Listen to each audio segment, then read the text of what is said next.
지난주까지는 예수님께서 그 광야에서 시험을 받으시고 이기시는 그거에 대해서 세 가지를 속주에 걸쳐서 말씀을 나눴습니다. 근데 여기에서 우리가 그 마태, 마가, 누가가 똑같은 내용을 가지고 글을 썼습니다만은 마태, 마가는 거의 비슷하게 썼지만 누가는 조금 다른 각도, 다른 의미에서 썼는데 누가가 정확한 것을 쓴 것을 저희들이 보면서 누가는 이렇게 얘기를 하고 있습니다. 누가복음 4장 1절에서 예수께서 성령의 충만함을 입어 요단강에서 돌아오사, 요단강에서 세례를 받을 때 성령에 충만해가지고 그리고 광야로 돌아온다는 거예요. 광야에서 40일 동안 금식하면서 사탄에게 시험을 당할세 이렇게 써 있어요. 여기서 성령 충만해가지고 예수님께서 광야로 나오셨다는 거예요. 근데 성령으로 인도되어졌다는 얘기도 마태마가 누가가 각각 다릅니다. 마태는 예수님이 세례받고 난 다음에 광야로 인도해 나가는 거예요. 점잖게 이리 오십시오, 이리 오십시오, 이 짝으로 갑시다. 이렇게 해서 성령이 인도했다는 거고, 마가는 몰아내신지라 이렇게 해서 몰아냈다는 게 뭔가 하게 되게 되면 목장에서 목동이 양을 칠 때에 양을 아침에 문을 열어놓고는 내보낼 때에 뒤에서 회초리 가지고 치면서 빨리 나가라고 이러면서 몰아내는 거, 그 단어를 써줬습니다. 또 그리고 누가는 성령의 충만함을 받아 성령이 동행해서 가는 것을 써 있습니다.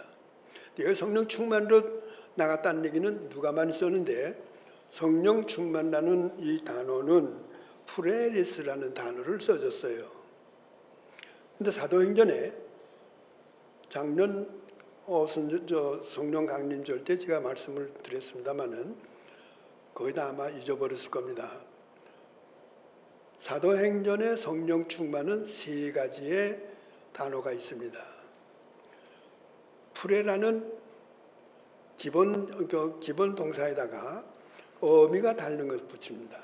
하나는 프레도라는 어휘가 있고, 두 번째는 오늘 누가가 쓰고 있는 프레레스라는 말이 있고, 세 번째는 사도 바울이 성령 충만했다는 프레로라는 말이 있습니다.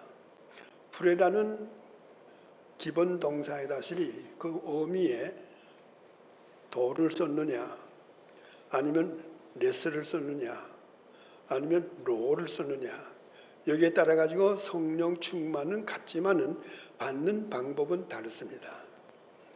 그래서 누가는 정확하게 그런 걸 썼지만 우리 한국 성경에는 성령 충만 하나로만 되어 있습니다. 어쨌든 여기에서 누가가 쓴 성령 충만의 두 번째 단어인 프레리스라는 것은 넘치다, 차고 넘치다, 이런 뜻입니다. 그런데 그것이 좀 더 확대되게 되게 되면 지배받는다, 통제한다는 겁니다. 그래서 성령 충만이라는 건 성령의 지배를 받는 것이지 성령이 나한테 이렇게 꽉꽉 차가지고 물건 차듯이 그 단어가 아니라는 거예요. 성령은 우리는 지배받아야 됩니다. 성령이 완전히 우리를 통제해서 이렇게 마음대로 성령이 시키는 대로 움직여야 되는 거예요. 그래서 성령 충만이라는 말은 성령 충만이라는 어떤 물건을 꽉 채우는 것이 아니라 성령의 지배를 받고 성령의 통제를 받는 겁니다. 근데 이 프레레스라는 단어가 바로 그런 뜻을 갖고 있는데, 그것을 좀 더 확대해서 쓰게 되게 되면 바라는 것을 성취하는 겁니다. 또 하나는 뭐냐면 책임을 완수한다는 거예요. 이것이 성령 충만이라는 거예요. 예수님께서 성령이 충만해가지고 요단강에서 세례받고 난 다음에 광야로 나갑니다. 광야로 나가서 뭐 하러 나가느냐? 책임 완수하기 위해서 나가는 거예요. 사탄을 때려 눕혀가지고 하나님의 뜻을 이루기 위해서의 그 일을 충실하게 하기 위해서 그 일을 맡은 일을 성취하기 위해서 성령이 충만돼서 나간다는 거예요. 이 프레레스라는 단어는 이렇게 성령 충만한 단어가 이런 내용의 뜻이 있는 겁니다. 이건 히라보 사전에 나오는 얘기입니다. 제 얘기가 아니에요. 사전에 이와 같이 다 해석이 나옵니다. 자, 이렇게 해서 나가가지고 오늘 본문 말씀 보게 되면 요한복음 누가복음 4장 14절에 보면 예수께서 성령을 사탄에게 시험을 다 이기고 난 다음에 성령의 권능으로 갈릴리에 돌아오사 이렇게 써 있습니다. 성령의 권능으로 왔다는 거예요. 그러니까 성령 충만으로 나가서 시험을 해가지고 성령의 권능으로 돌아옵니다. 그런 권능이라는 말은 뭐냐? 두나메이라는 선서인데 두나메이라는 건 두나미스라는 단어입니다. 두나미스가 모잉하게 되게 되면 다이너마이트예요. 이 다이너마이트라는 화약 폭발이 이 두나메이라는 두나미스에서 온 단어입니다. 권능이라는 것이 능력입니다. 성취하는 능력, 책임 완수하는 능력, 이러한 지배와 통제할 수 있는 능력, 이걸 가지고 갈릴리로 오신 겁니다. 이제부터 오셔가지고 뭘 하느냐? 하나님의 나라를 선포하는 겁니다. 이렇게 성령 충만으로 나갔다가 성령의 능력으로 갈릴리에 와가지고 이제부터 하나님의 나라를 선포한다는 겁니다. 오늘부터 이 하나님의 나라 선포에 대한 걸 한 두 줄 통해서 말씀을 드리려고 합니다. 자, 첫 번째 우리가 생각할 것은 하나님 나라의 선포입니다. 하나님 나라의 선포에 대해서 마가는 이렇게 쓰고 있습니다. 마가복음 1장 1장에 가게 되시죠. 14절 15절에 이렇게 써 있습니다. 때가 찼고 하나님 나라가 가까웠으니 회개하고 복음을 믿어라. 첫 번째 한 얘기입니다. 예수님께서 성령으로 충만해가지고 갈릴리로 돌아가지고 이제부터 공생애가 시작되는 제일 첫 번째 하신 말씀이 때가 찼고 하나님 나라가 가까웠으니 회개하고 복음을 믿어라는 거예요. 이 말씀이 성경의 제일 첫 번째 나옵니다. 여기 두 가지가 문제입니다. 때가 찼고 그리고 두 번째는 하나님 나라입니다. 때가 찼다는 것은 우리가 보면 때는 카이로스라는 단어하고 크로노스라는 단어 두 가지가 있습니다. 성경에는 우리는 때라 하게 되면 하나로만 되어 있습니다만 성경엔 크로노스라는 때가 있고 카이로스라는 때가 있습니다. 크로노스라는 것은 뭐인가 하게 되게 되면 매일같이 똑같은 생활을 반복해서 하는 겁니다. 아침이 오면 낮이 오고 낮이 오면 저녁이 오고 저녁이 오면 밤이 오고 그 다음에 아침이 오고 또 낮이 오고 저녁이 오고 밤이 오고 늘 똑같은 것이 반복되는 것. 이것이 크로노스입니다. 이건 히랍 신화의 크로노스라는 이 괴물이 있는데 그 괴물에서부터 나온 얘기가 크로노스라는 때입니다. 그런데 카이로스예요. 여기 지금 현재 카이로스라는 건 카이로스는 뭐냐면 절대적인 어떤 사건의 때 그걸 말합니다. 두 번 다시 있을 수 없는 두 번 다시 올 수 없는 결정적인 어떠한 사건의 때 이것을 카이로스라고 그래요. 근데 지금 마가는 지금 카이로스를 썼습니다. 크로노스를 쓰지 않고 이러한 예수님이 오셔가지고 이제부터 우리 인간 생활에서 인류 사회에서 결정적인 구원의 사건이 이루어지는 이 때가 지금 시작이 됐다 이겁니다. 그것이 뭐냐면 하나님의 나라에 대한 선포라는 겁니다. 이 하나님의 나라는 그러면 이제 어디에 근거하고 있느냐? 그 때를 지금 이제부터 실시하는 분이 바로 이 예수인데 이 예수가 하나님의 나라를 어디다 근거를 두고 하느냐? 이제부터 조금 중요한 얘기입니다. 성경에서 나오는 하나님의 나라는 구약에는 하나님의 나라라는 말이 없습니다. 신약에만 나옵니다. 구약에는 하나님의 나라 대신에 하나님이 왕으로 통치하신다. 이런 얘기가 41번 나옵니다. 하나님의 나라에 대한 얘기는 한 번도 나오지 않습니다. 그러나 신약에 와가지고 예수님 이후로부터의 하나님의 나라가 나옵니다. 그러면 예수님은 이 하나님의 나라를 어디에다가 두고 하는 얘기냐? 그 근거가 다니엘서 7장 1절에서부터 14절에 나오는 얘기입니다.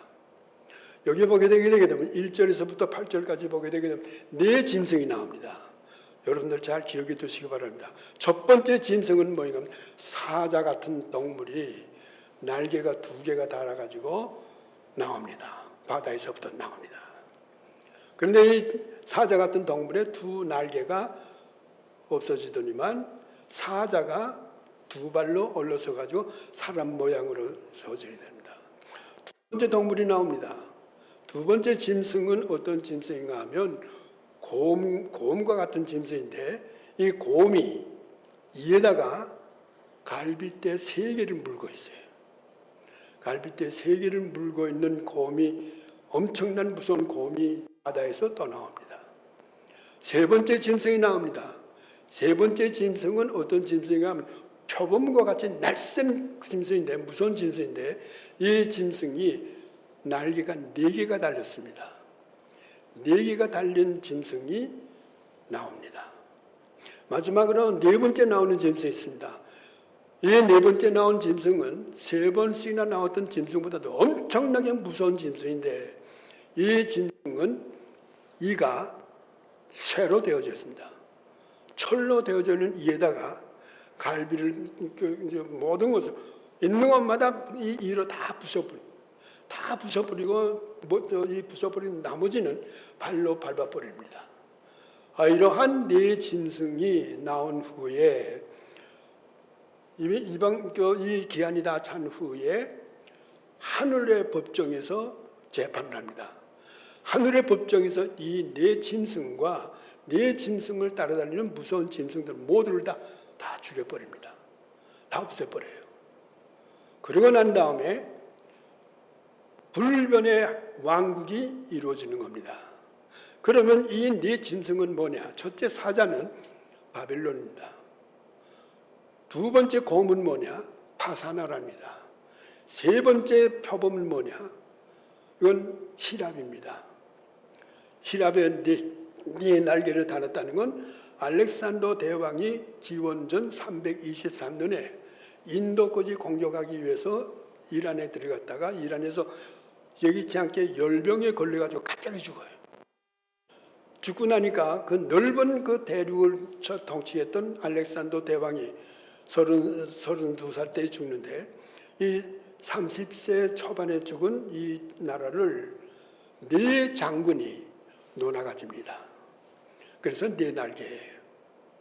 그 다음에 가장 무서운 짐승이 철로 된 입에다가 모든 걸 다 부숴 먹는데 이것은 어디냐? 로마입니다. 이 4 제국이 역사적으로 다 지나가고 난 다음에 심판해서 이걸 다 제거시켜서 죽여버리고 난 다음에 영원한 하나님의 나라가 선다는 거예요. 이것이 어떻게 되어지느냐? 불변의 나라가 세워질 때에 구름 타고 인자와 같은 이가 하늘로부터 내려와 가지고 영원전부터 계시는 영광을 갖고 있는 그분 앞에 와 가지고 그분으로부터의 권세와 영광과 나라를 받습니다. 나라를 받아 가지고 이제부터는 영원한 하나님의 나라를 이제 이 인자 같은 이가 이것을 맡아 가지고 하게 되는 거예요. 이것이 다니엘서 7장 1절에서부터 14절에 나온 얘기입니다. 자, 그러면 여기에 근거해서 예수님께서 이 다니엘서를 읽을 때에 이 사람이 누구냐? 인자 같은 이가 하늘에서 구름을 타고 내려와 가지고 그래가지고 영원전부터 계시는 권능과 능력을 가진 그 임금 앞에서 나라와 권세와 모든 것을 받는 그 인자가 누구냐? 바로 나다 이거예요. 그래서 예수님은 인자가 온 것은 예수님의 자기를 인자라고 얘기했습니다. 예수님의 자기가 인자라고 얘기했는데 그 인자를 어디를 이용했느냐? 구약 성경에는 여러 책 전체를 가운데서 다 뒤집게 되게 되면 인자라는 얘기가 108번 나옵니다. 108번 나오는데 108번 나오는 가운데에 예수님께서 인자, 자기를 자꾸 인자라고 그래요. 그는 108번에 나오는 구약 성경에 나오는 인자가 어느 누구가 인자냐 이거예요. 이것이 예수님께서 다니엘서 7장 1절에서부터 14절까지 나오는 구름 타고 인자 같은 이가 와서 영원전부터 계시는 권능의 능력 있는 분에게 권세와 영광과 나라를 물려받는다. 요 인자가 바로 나다. 그래서 예수님께서 자기를 자꾸 인자라고 얘기하는 것은 다니엘서 7장 14절의 얘기입니다. 구름을 타고 오신다는 것은 성경에서 옛날부터 구름을 타고 온다는 하나님만이 구름을 타고 오시는 거예요. 하나님만이 구름을 타고 오시지 하나님 이외에는 어느 누구도 구름을 타고 오는 것이 구약 성경에는 안 나옵니다. 그런데 인자가 구름을 타고 내려와서 영원전부터 계시는 거예요. 그한테 받는 거예요. 이러한 얘기를 우리 한국의 신학자 김세윤 박사가 이거에 대해서 썼습니다. The Son of Man as the Son of God라고. 하나님의 아들로서 사람의 아들. 1982년도에 쓴 책인데 그 책이 조그마한 그 책으로 나왔습니다만은 그 책이 미국에서 적어도 신학교에서 500명 이상의 신학생들을 수용하고 있는 이름 있는 신학교에서 교과서로 쓰였습니다. 그 김세윤 박사가 그 1980년대에 그 미시간주의 그랜드 래피드에 있는 켈빈 신학교에 와서 그 청빙 교수로가 계실 때에 제가 시카고에서 목회 연구원을 했는데 그 목회 연구원에 3년 동안 늘 자주 와가지고 강의를 했는데 이 얘기를 아주 세밀하게 하는 거예요. 어쨌든 예수가 얘기하고는 그 인자는 누구냐? 바로 다니엘서에 나오는 그 인자다. 그러면 예수님은 그이가 바로 나인데 내가 하나님으로부터의 권세와 영광과 하나님의 나라를 이어받아 내가 그 하나님의 나라를 세운다는 거예요. 그러면 거기에 따르는 백성들은 누구냐? 백성들은 누군가 하게 되게 되면 누가복음 12장 32절에 예수님께서 하신 말씀입니다. 적은 무리여 두려워하지 말라. 너희 아버지께서 그 나라를 너희에게 주시기를 기뻐하시느니라. 예수님께서 바로 말씀하신 거예요. 적은 무리여, 제자들에게 향해서 말합니다. 제자를 통해서 교회를 세우고 교회를 통해서 하나님의 백성을 만들어서 그 하나님의 백성이 하나님의 나라의 백성이 되어진다는 겁니다. 이러한 것에 근거해가지고 예수님은 하나님의 나라를 선포하기 시작하는 겁니다. 무조건 하나님의 나라를 선포하는 게 아니라 근거가 바로 여기에 있는 겁니다. 그리고 두 번째 이제 가보게 되면 그러면 하나님의 나라의 본질은 어떤 것이냐? 구체적인 얘기는 예수님께서 한 일은 없습니다. 구체적인 얘기는 한 일은 없지만은 흩어졌던 관계가 악화됐던 하나님과의 관계가 회복되는 것은 분명히 얘기하고 있어요. 하나님과의 우리가 관계가 회복돼 가지고 죄 용서받아 가지고 그래 가지고 하나님의 자녀가 되어진다. 이거 분명히 말씀하고 이러한 사건이 구원이다. 구원에 대해서 얘기를 한 거예요. 이것을 얘기하면서 이것이 그 하나님의 나라의 그 본질이라는 것에 대해서는 말씀을 안 드렸습니다. 그렇지만은 예수님께서 쭉 얘기하는 걸 들어보게 되게 되면 하나님이 통치하는 나라, 하나님의 왕이 돼가지고 하나님이 통치하는 것이 하나님의 나라다. 분명히 얘기했습니다. 좀 더 구체적으로 말한다게 되게 되면 하나님께서 우주를 창조했습니다. 심히 좋았다. 퍼브메이어드. 자기가 창조해놓고 자기가 볼 때도 내가 창조했지만 내가 보기에도 참 아름답고 멋있구나. 하나님이 감탄한 얘기입니다. 심히 좋았다. 그런데 하나님이 자기가 만들어놓고 자기가 통치하고 자기가 관리하지 않았다는 거예요. 자기는 창조주로서만 계시고 자기 대신에 부왕으로서 자기 대신에 이 모든 창조한 그 아름다운 것을 관리하고 보관하고 유지하는 이 일을 자기 하나님 자신이 하지 않고 자기가 똑같은 산 모양을 가진 인간을 만들어서 그 인간에게 그 권능을 줘가지고 그 인간이 이것을 자기 대신에 할 수 있도록, 이것이 아담입니다.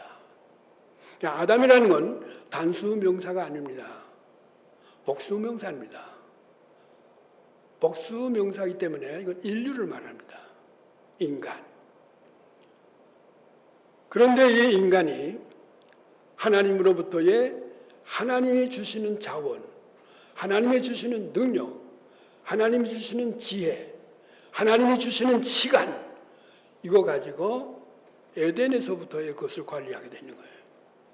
그런데 이 아담이 사탄에게 넘어가지고 그걸 모두 다 뺏긴 거예요. 그러니까 완전히 뺏겨가지고 쫓겨납니다. 쫓겨나고 나니까 하나님과의 관계가 끊어진 거예요. 하나님의 자원이 끊어졌습니다. 하나님의 지혜가 끊어졌습니다. 하나님의 능력이 끊어졌습니다. 하나님의 시간이 끊어졌습니다.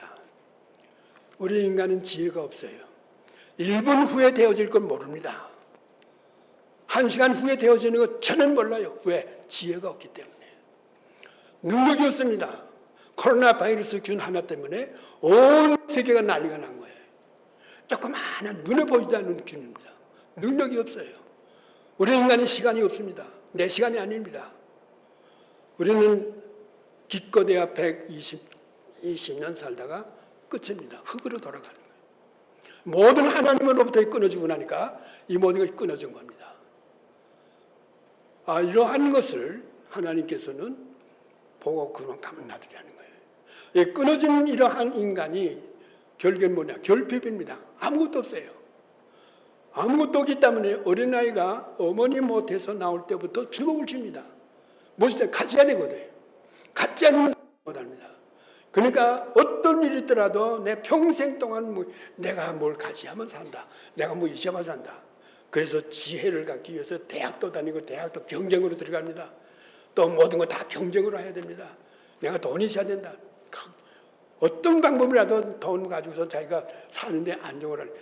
결핍에서 오는 하나의 죄의 근원인 겁니다. 이 결핍이라는 것이 에덴에서 쫓겨난 인간에게 이거 옹호입니다. 그러니까 뭐 어떤 겁니까? 고난이 옵니다. 고통과 고난 속에서 질병이 생깁니다. 질병이 생기다 보니까 죽음이 옵니다. 슬픔이 옵니다. 눈물이 옵니다. 견딜 수가 없는 겁니다. 이것이 우리 에덴으로부터의 쫓겨난 인간의 모습입니다. 근데 하나님의 나라 본질은 뭐냐? 이것이 끊어지고 없어지는 겁니다. 물러나는 겁니다. 이게 하나님의 나라입니다.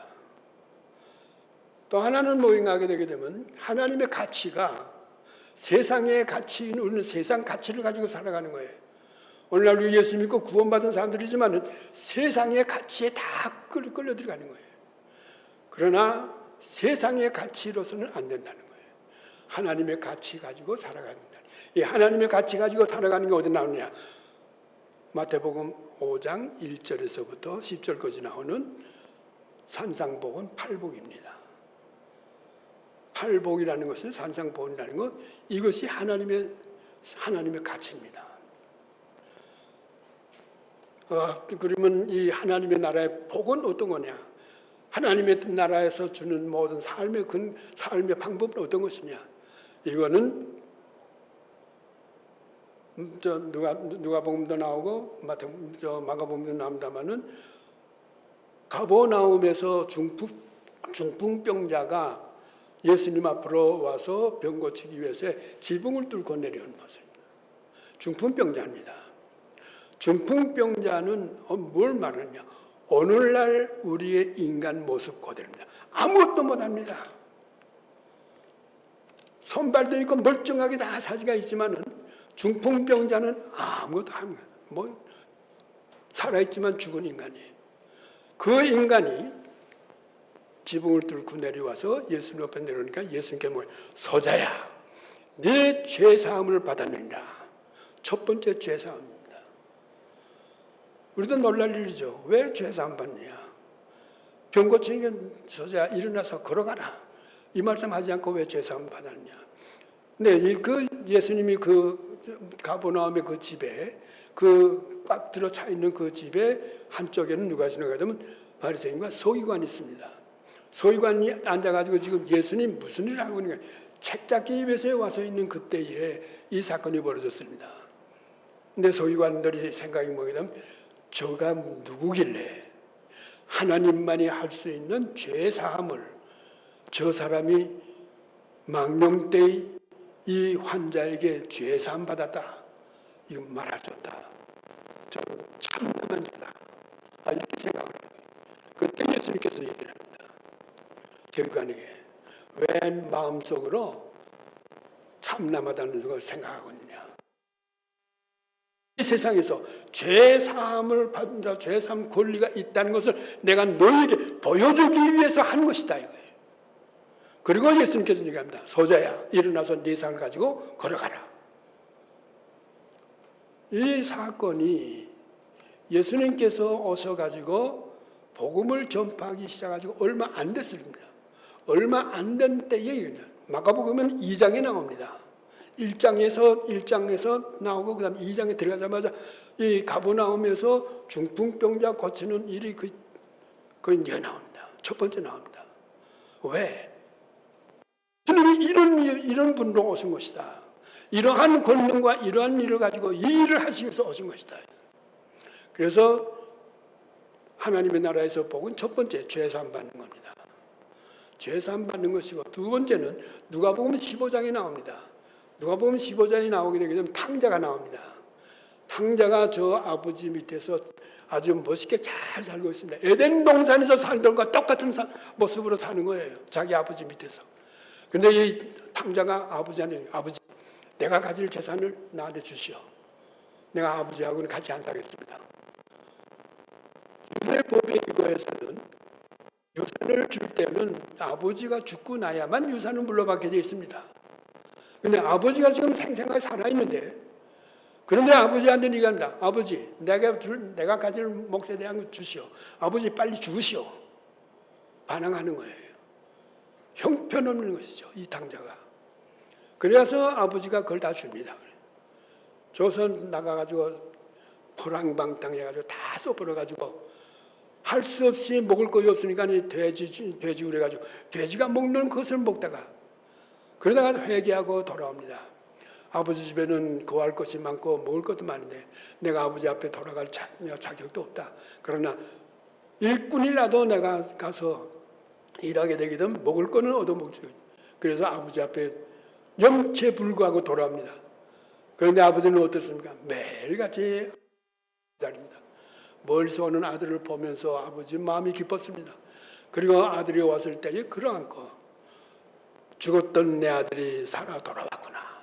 죽었던 아들입니다.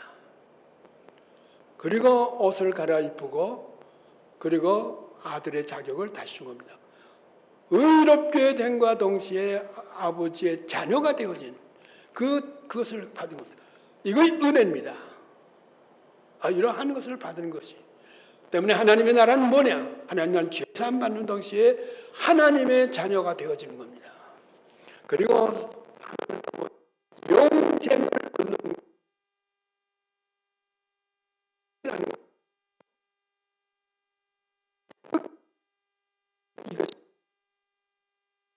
만약에 끝까지 똑같은 삶을 한다고 하면 얼마나 지루하고 아주 재미가 없겠습니까? 이 교회라는 것은 영생이라는 것은 하나님처럼 사는 거예요. 예수님처럼 사는 거예요. 이게 영생입니다. 우리가 영생을 받았다게 되게 되면 영생을 받았다는 것은 하나님 앞에서 하나님과 같이 살아가는 겁니다. 영생을 받은 것은 하나님 앞에서 예수님과 더불어 같이 살아가는 거예요. 하나님처럼 사는 겁니다. 이러한 것이 하나님의 나라에서 받는 복입니다. 자, 이제 세 번째로 한번 생각해 봅시다. 세 번째는 하나님의 나라는 그러면 어떤 사람들이 갈 수 있는 자격이 있느냐? 우리는 쉽게 말하면 예수 믿고 구원받으면 되죠. 물론입니다. 예수 믿고 구원받은 사람들은 어떻게 살아야만 되느냐? 이게 산상복음입니다. 팔복입니다. 5장 1절에서부터 나옵니다. 마태복음에는 3장까지가 족보가 나옵니다. 그리고 2장까지가 족보가 나오고 3장 1절에서부터 뭐가 나오게 되면 예수님이 갈릴리에 가서 요단강에서 세례를 받고 성령을 받고 광야에 나가서 시험 받고 그리고 돌아오는 것. 그리고 그것이 4장에서 5장 그리고 5장에 들어갑니다. 5장에 들어가게 되게 되면 곧 산에 올라가서 입을 열어 가라사대 하면서 팔복을 얘기합니다. 자, 우리 여기서 5장 1절에서부터 12절에 나오는 것을 보게 되게 되면 시간이 없어서 간단하게 말씀드리겠습니다. 2절에 입을 열어 가르쳐 가라사대 에노이사스라는 거예요. 입을 열어 가라사대 에노이삭스라는 말. 에노이삭스라는 이 말은 어떤 말인가 하게 되게 되면 엄숙하고 장엄하고 그리고 권위 있는 이런 말 할 때 내가 아노이사스라는 말을 써요. 그러니까 지금 마태복음 5장 팔복을 얘기할 때 입을 열어 가라사대 할 때 아노이사스라는 말을 써줬는데 이제부터 예수님이 엄숙하고 아주 장엄하고 그 엄청난 위대한 이 말을 이제부터 시작한다. 이렇게 얘기를 하는 겁니다. 그러면서 뭐인가 하게 되면 가르쳐 가라사대 입을 열어 가르쳐 가라사대 할 때 가르친다는 것이 디카이오스라는 디다스코라는 말인데 디다스코라는 이 말은 여기서 쓴 것을 보게 되면 미완료 동사입니다. 미완료 동사이기 때문에 한 번도 끝난 게 아니에요. 예수님께서 2000년 전에 산상복음 그 산에서 팔복을 가리켰는데 이 팔복을 가리킨 이것이 오늘날에도 미완료 동사이기 때문에 오늘날에도 똑같이 우리들에게 해당된다는 겁니다. 그래서 이 동사는 뭐인가 하게 되게 되면 습관적으로 반복적으로 계속해서 반복되는 겁니다. 이걸 얘기하는 겁니다. 그때 한번 가르친 것을 끝난 게 아니에요. 이것이 입을 열어 가라사대 하는 그 얘기입니다. 첫 번째 얘기입니다. 가난한 자는 복이 있나니 심령이 가난한 겁니다. 팔복 가운데에 심령이 가난한 것이 첫 번째 나옵니다. 이 가난하다는 것은 쭈구리다, 움츠리다. 쭈구리고 움치는 건 뭡니까? 거지입니다. 아무것도 없는 사람입니다. 아무것도 없는 사람. 이건 뭡니까? 가난한 거예요. 그래서 쭈구리다, 움츠린다 하는 것이 가난으로 번역이 된 겁니다. 이 얘기는 뭐게 되면 자기 자신이, 내 자신이, 여러분입니다. 내 자신이 절대적으로 무능하다. 하나님 앞에서 나는 절대 무능하다. 나는 아무리 내가 잘났다고 하면서 뭘 한다 하지만 나는 아무것도 아니다. 나는 아무것도 아닌 것이 내가 주장하는 것, 내가 고집하는 것 쓸데없는 것이다. 다 버리는 겁니다. 다 버리고 빈 마음으로 있는 겁니다. 이것이 심령이 가난한 거예요. 그래서 팔복 가운데 제일 첫 번째 뭐예요? 내 속에 있는 더러운 것들, 내 속에 있는 정욕, 내 속에 있는 욕망, 내 속에 있는 모든 걸 내가 잘났다고 하는 이러한 거 이것으로서 채워지는 거 없애버리라는 거예요. 없애버리고 그 다음에 1급까지는 뭐예요? 채우는 겁니다. 두 번째부터. 두 번째가 뭐냐 하게 되면 애통하는 자는 복이 있나니. 애통하는 자는 하는 것은 뭐인가 하게 되게 되면 벤데오라는 건데 아주 통곡하는 겁니다. 왜 통곡하느냐? 내가 지금까지 살아온 것이 잘못된 거다. 내가 지금까지 살아온 것이 훌륭하고 참 멋있게 살고 나는 죄가 없고 나는 참 깨끗하게 살았다 하지만 그러나 하나님 앞에서 볼 때는 아무것도 아니다. 자신의 무가치함 절망에 대해서 슬퍼하는 것 그것이 있어야 됩니다. 이런 사람들이 하나님의 나라에서 살 자격이 있다는 얘기예요. 그래서 팔복이라는 건 복이 아니라 하나님 나라에서 사는 사람들의 자격을 말하는 것이 팔복입니다. 세 번째, 온유한 자는 복이 있나니. 온유하는 것은 프라우스라는 겁니다. 저 이 말을 참 늘 잘해요. 저 오랫동안 목회하면서 교인들에게 얘기하시 이 얘기에서 가장 강조를 많이 했습니다. 온유하다, 온유하다. 온유하다는 게 아니고 누굴라고 이래도 좋다 저래도 좋다 이런 것이 아니에요. 여기서 프라우스라는 건 뭘 말하는 거냐면 쉽게 말하면 훈련 잘 받은 짐승입니다. 훈련 잘 받은 짐승. 다시 말하자게 되게 되면 쉽게 말하면 세파드케. 이건 뭘 말하는 거예요? 자기 능력, 실력이 있음에도 불구하고 자기 능력, 자기 실력을 행사하지 않고 자기가 옳다고 생각하고 이것이다 하는 것을 알지만 그것을 행사할 수 있음에도 불구하고 행사하지 않고 주인이 시키는 대로 그대로만 하는 거예요. 세파드케 보세요. 얼마나 셉니까? 늑대하고서 그 교배해가지고 나온 거기 때문에. 그러나 사람하고서 이거하고 대하게 되게 되면 사람이 견디지 못하지만은 훈련을 시켰기 때문에 앉아 하게 되면 앉습니다. 일어나, 뛰어가 하게 되면 뛰어가는. 주인이 시키는 대로 하는 겁니다.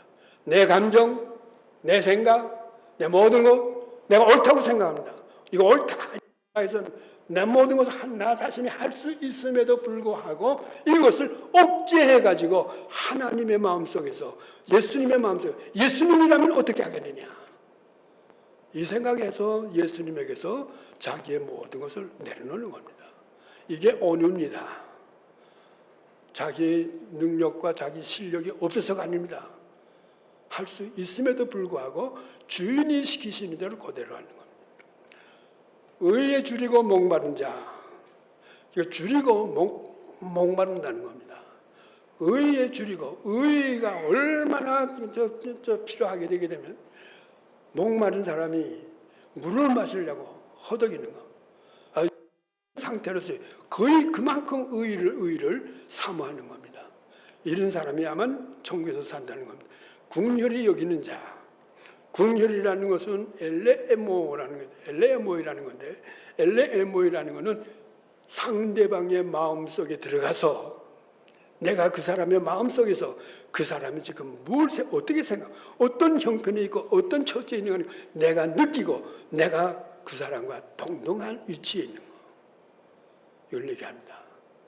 우리는 같은 형제 자매 같은 교회를 다니면서도 이해관계가 있을 때에 얼마나 그 사람의 마음속에 들어가서 이 사람이 무슨 생각, 어떤 고통과 어떤 것을 당하고 있는 그런 것을 느껴본 적이 있느냐. 이런 것을 가져야 된다는 거예요. 이것이 궁혈의 마음입니다. 그다음에 마음이 청결한 자, 지저분한 거, 복합되지 않는 겁니다. 혼합되지 않는 거, 깨끗한 겁니다. 아주 간단합니다. 예수의 마음, 하나님의 생각, 하나님의 마음을 그만 갖는 겁니다. 이게 청결한 자.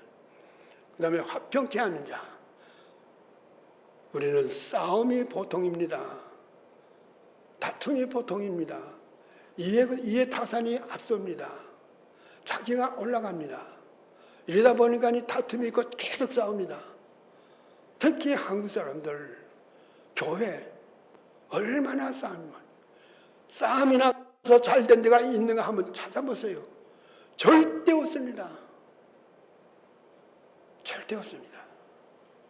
이 교회가 57년이 되옵니다마는 첫 번째부터 모임하게 되게 되면 이몽 목사님 모셔가지고 이몽 목사님 결혼 문제 가지고 이러고 다투기 시작을 해가지고 지금까지 내려오는 거 아닙니까? 안 됩니다. 화평케 하는 자는 복이 있다는 것. 사람과 사람과의 올바른 관계, 하나님과 인간 관계, 올바른 관계. 의를 위해서 핍박받는 자, 의를 위해서 핍박을 받는 건 충성한다는 겁니다. 충성하는 자. 이런 사람들이 8가지의 성격을 가진 사람들이 하늘나라에 갈 수 있는, 하늘나라에서 사는 자격을 가진 사람들입니다. 이것을 오늘날 얘기를 맺습니다.